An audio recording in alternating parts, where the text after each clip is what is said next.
Hi, hello friends, welcome back to the Prime Content YouTube channel.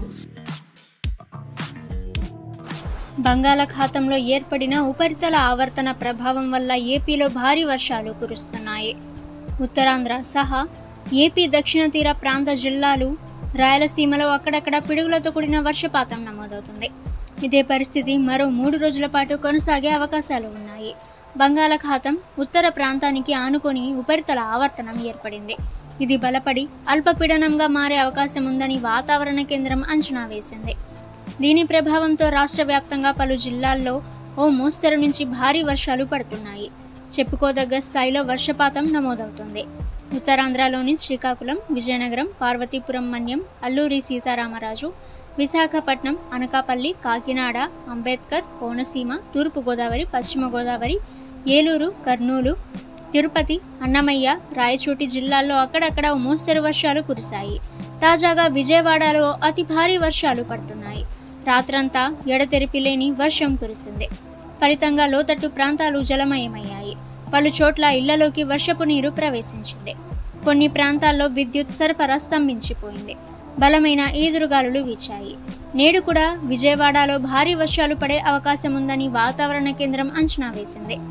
జిల్లా వ్యాప్తంగా దాదాపుగా అన్ని ప్రాంతాల్లోనూ ఓ మోస్తరు నుంచి భారీ వర్షాలు కురవచ్చని, పిడుగులతో కూడిన భారీ వర్షం నమోదవుతుందని పేర్కొంది వాతావరణ శాఖ.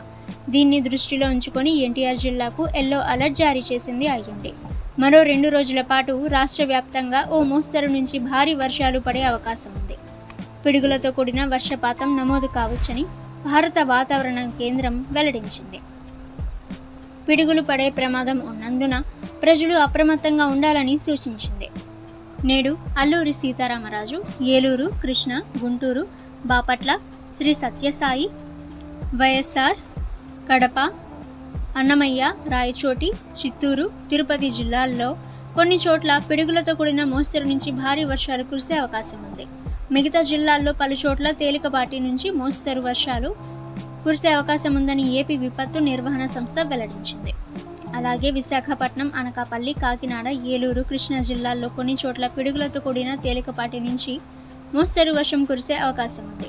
ఈదురుగాలులు వీచే సమయంలో ప్రజలు హోర్డింగులు, చెట్ల కింద, శిథిలావస్థలో ఉన్న గోడలు, భవనాల వంటి ప్రదేశాల వద్ద నిల్చోకూడదని, పిడుగులు పడే సమయంలో బహిరంగ ప్రదేశాలు, చెట్ల కింద తలదాచుకోవద్దని విపత్తు నిర్వహణ సంస్థ మేనేజింగ్ డైరెక్టర్ ప్రఖర్ జైన్ సూచించారు.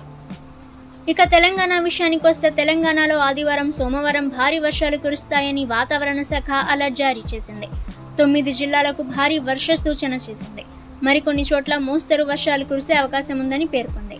హైదరాబాద్ వాతావరణ కేంద్రం ప్రకారం వాయువ్య, దాని సమీపంలోని ఈశాన్య రాజస్థాన్ ప్రాంతంలో ఉన్న వాయుగుండ కేంద్రం మీదుగా ఈశాన్య బంగాళాఖాతం వరకు ద్రోణి కొనసాగుతుంది. దక్షిణ కర్ణాటక నుండి దక్షిణ కోస్తా ఆంధ్ర తీరం వరకు సగటు సముద్ర మట్టం నుండి 5.8 కిలోమీటర్ల మధ్యలో ఉపరితల ద్రోణి కొనసాగుతుంది. ఆదివారం తెలంగాణలోని జయశంకర్, భూపాల్పల్లి, ములుగు, భద్రాద్రి కొత్తగూడెం, ఖమ్మం, నల్గొండ, సూర్యాపేట, మహబూబాబాద్, నాగర్ కర్నూల్, వనపర్తి జిల్లాలలో అక్కడక్కడ ఉరుములు, మెరుపులతో భారీ వర్షాలు కురిసే అవకాశం ఉంది. ఇక సోమవారం తెలంగాణలోని అన్ని జిల్లాలలో మోస్తరు వర్షాలు కురిసే అవకాశం ఉందని వాతావరణ శాఖ అధికారులు తెలిపారు. అన్ని జిల్లాల్లో గంటకు 30 నుంచి 40 కిలోమీటర్ల వేగంతో ఈదురుగాలులు వీస్తాయన్నారు. ఓకే ఫ్రెండ్స్, 2 తెలుగు రాష్ట్రాలకి సంబంధించిన లేటెస్ట్ వెదర్ రిపోర్ట్ అయితే ఇది. ఇక ప్రతిరోజు మీరు లేటెస్ట్ వెదర్ రిపోర్ట్ తెలుసుకోవాలి అనుకుంటే ద ప్రైమ్ కంటెంట్ యూట్యూబ్ ఛానల్ని సబ్స్క్రైబ్ చేసుకోండి. వీడియో నచ్చితే వీడియోని లైక్ చేయండి. ఈ సమాచారాన్ని మీ ఫ్రెండ్స్ అండ్ ఫ్యామిలీ అందరికీ కూడా షేర్ చేయండి. ఇక నెక్స్ట్ వీడియోలో కలుసుకుందాము.